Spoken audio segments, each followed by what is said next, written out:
एक letter receive हुआ है मुझे, जिसमें एक मोहतरमा ने अपने मन का हाल लिखा है, जो 16 सालों से वो किसी को बता नहीं पाई, वो सब उन्होंने उस लेटर में लिखा है। तो इस रिसीव हुए लेटर को मैं आप सबको पढ़कर सुना रही हूँ। प्लीज आप ध्यान से सुनिएगा और मेरे चैनल को सब्सक्राइब कर लीजिएगा, लाइक एंड कमेंट कीजिएगा। एक अच्छी जेठानी के लक्षण लिखे हैं उन्होंने, और ससुराल वालों के भी। जो दूसरी, एक अच्छी जेठानी वो होती है जो दूसरी मतलब छोटी बहू को कभी चैन से जीने नहीं देती है। शादी के पहले दिन ही उसे गंदी टोन में तू तड़ाक से उससे बात करती है, उसे अपने लिए रखी गई नौकरानी की तरह ट्रीट करती है, बोलती है खड़ी क्या है, काम कर। जेठानी के एक 5-6 साल का बेटा होता है, लेकिन तब तक भी वह दूसरा बच्चा प्लान नहीं करती है। छोटी बहू को अपने पति या सास के बाद नहीं, बल्कि उस जेठानी के बाद खाना खाना होता है। उससे पहले वो खाना नहीं खा सकती है, भले ही उसे कितनी भी भूख लगी हो, और वो जेठानी उसे खाने के लिए तरसा देती है। इन चीजों में सास ससुर उस जेठ जेठानी का साथ देते हैं। छोटा बेटा पिज्जा लाता है तो बोलते हैं भाभी के लिए पिज्जा लाया है। पहले तो भाभी के साथ कपड़े खरीदने जाता था, जॉब चेंज करनी है तो भाभी से पूछो, मतलब अपनी बीवी से नहीं, भाभी से, सारी चीजें आप भाभी से पूछो। बेटे को छोटी बहू के खिलाफ भड़काते हैं, उनमें लड़ाई लगाते हैं। पूरा दिन घर का काम करवा के छोटे बेटे के ऑफिस से आने पर छोटी बहू को उसके पास बैठने के लिए बोलते हैं, जिससे उनकी हरकतें बेटे को ना दिखे और वो ये ना समझे कि पूरे दिन ही मेरी बीवी से काम करवाते हैं। शादी के 1.5 साल बाद जब छोटी बहू खुशखबरी सुनाती है, मतलब प्रेग्नेंट होती है, तो जेठानी को बर्दाश्त नहीं होता। वो इस 1.5 साल में भी बेबी प्लान नहीं करती है। वो छोटी बहू के 2 महीने बाद खुशखबरी देती है, क्योंकि वो नहीं चाहती कि छोटी बहू को थोड़ा भी इम्पोर्टेंस मिले या उसे स्पेशल फील कराया जाए, क्योंकि वो लव मैरिज करके बिना दहेज के सिर्फ कपड़े लेके आई होती है छोटी बहू। दहेज तो जेठानी भी नहीं लाती, ज्यादा दहेज जेठानी भी नहीं लाती, पर वो उस घर में 7 सालों से रह रही होती है और राजनीति करने में माहिर हो चुकी होती है, जबकि छोटी बहू एक सभ्य, शालीन और भोली सी, जियो और जीने दो में विश्वास करने वाली लड़की होती है।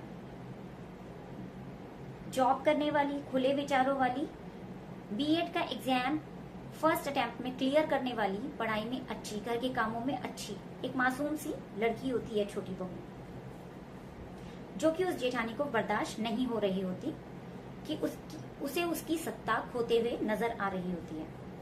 इसलिए वो बात बात पे छोटी बहू की बुराई करके सबकी नजरों में उसे गिराने की कोशिश कर रही होती है, क्योंकि उसे पता होता है कि छोटी बहू स्वाभिमानी है, आज नहीं तो कल जवाब देगी और बुरी बन जाएगी, नहीं तो यह सब सहन करेगी।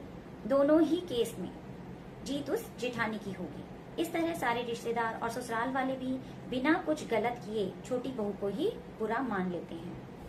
इतने पे भी उस जेठानी का मन नहीं बढ़ता।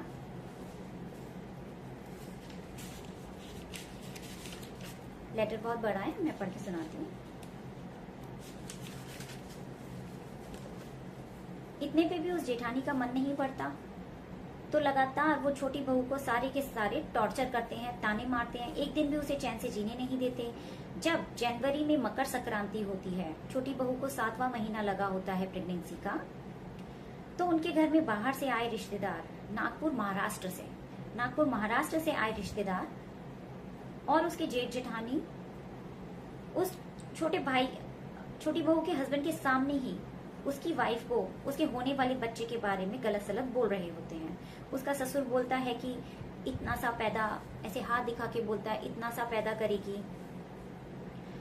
नागपुर महाराष्ट्र से आई हुई उनकी रिश्तेदार, जो कि रिश्ते में उस छोटी बहू की जेठानी ही लगती है, वो बोलती है कि हमारा बेबी तो बहुत सुंदर होगा, इसका तो ऐसा होगा वैसा होगा। उसके हस्बैंड के सामने ही ये सब बातें बोल रहे होते हैं। छोटी बहू ये बर्दाश्त नहीं कर पाती, वो अपने हस्बैंड से बोलती है कि मेरे बच्चे के बारे में ये इस तरह की बातें की जा रही हैं। तो वो हस्बैंड उल्टा उसे ही, अपनी वाइफ को समझाने लगता है, उसे ही उल्टा सीधा बोलने लगता है। सब मिलकर उसे ही टॉर्चर करने लगते हैं, उसे इतना टॉर्चर कर देते हैं कि उसकी प्रेगनेंसी डेंजर में आ जाती है।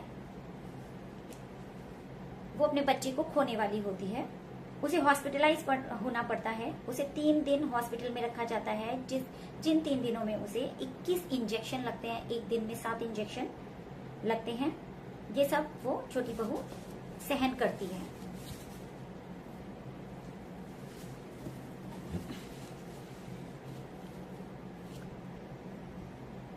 उसे उसकी बच्चे की जान को खतरे में डालने वालों को उसे और उसके बच्चे की जान को खतरे में डाल देते हैं वो बाहर से आए रिश्तेदार और वो ससुराल वाले। और एक बार नहीं, जब उसका बच्चा हो जाता है तो भी एक बार किचन में गैस लीक हो रही होती है, उसे और उसके बच्चे को मारने की कोशिश की जाती है जब वो घर में अकेली होती है।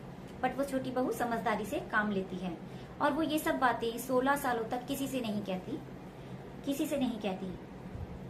और समाज और रिश्तेदारों को ये सब नहीं दिखता और वो उस जेठानी का ही पक्ष लेते हैं। अब जब वो छोटी बहू हॉस्पिटलाइज हो जाती है, 3 दिन उसे इंजेक्शन लगते हैं, तो डॉक्टर उसे बेड रेस्ट की सलाह देते हैं कि अब आपको बेड रेस्ट ही करना है डिलीवरी होने तक।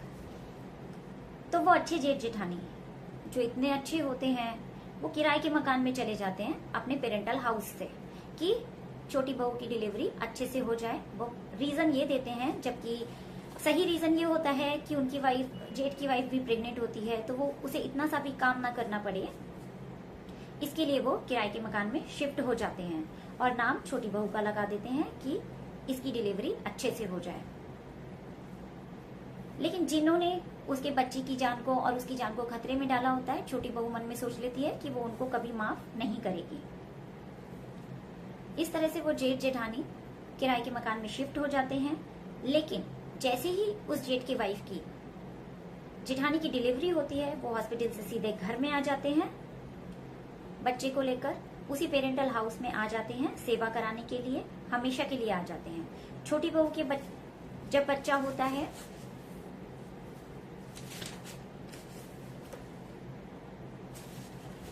आगे की स्टोरी मैं आपको सुनाती हूँ।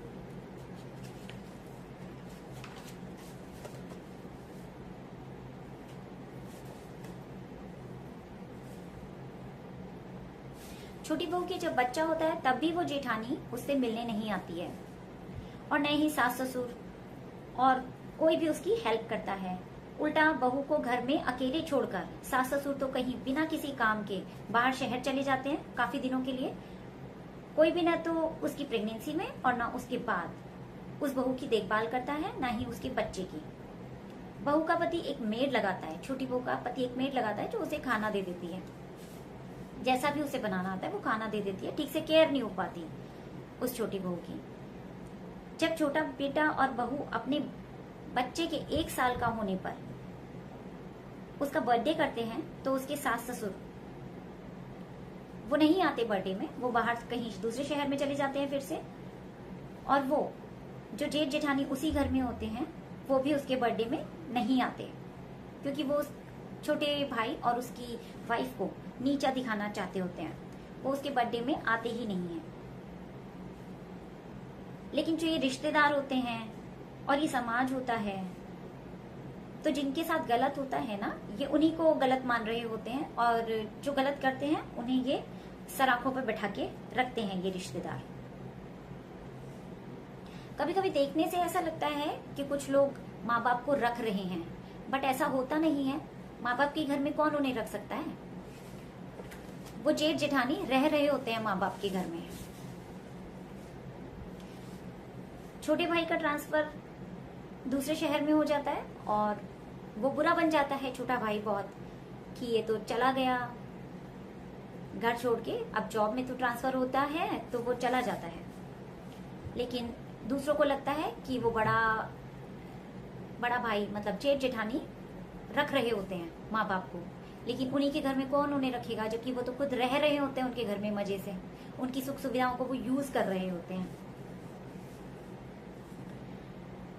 जब ट्रांसफर के बाद एक बार वापस उसका उसी शहर में ट्रांसफर होता है छोटे भाई का, तो वो शहर में शिफ्ट होते हैं, पेरेंटल घर में नहीं दूसरे घर में शिफ्ट होते हैं। तो कभी सास हॉस्पिटलाइज हो रही होती है, कभी जेठ हॉस्पिटलाइज हो रहा होता है। उन्हें टेंशन हो जाती है कि ये तो वापस आ गए, कहीं कुछ हक ना मांग ले। तो वो इस तरह से हॉस्पिटलाइज हो रहे होते हैं बिना कुछ कहे। छोटी बहू कुछ नहीं कहती उन्हें, कभी उनसे कुछ नहीं मांगती, कुछ नहीं कहती। उन्हें पता नहीं किस चीज की टेंशन हो रही होती है। वो पुश्तैनी घर में नहीं जाते, फिर भी वो छोटी बहू के बारे में उल्टा सीधा बोल रहे होते हैं। सब कुछ छीन कर भी इस दुनिया में उनसे सब कुछ छीन लेते हैं, और क्योंकि वो लव मैरिज किए हुए होते हैं, उन्हें बर्दाश्त नहीं होते, तो वो सब कुछ उनसे छीन के इस दुनिया में संघर्ष करने के लिए उन बच्चों को छोड़ देते हैं। सब कुछ छीन कर एक जीरो से शुरुआत करने के लिए छोड़ देते हैं। तो वो जो लेडी है वो 16 सालों से सिर्फ संघर्ष ही किए जा रही है सब कुछ सेटल करने के लिए, क्योंकि बच्चा तो उसका भी है,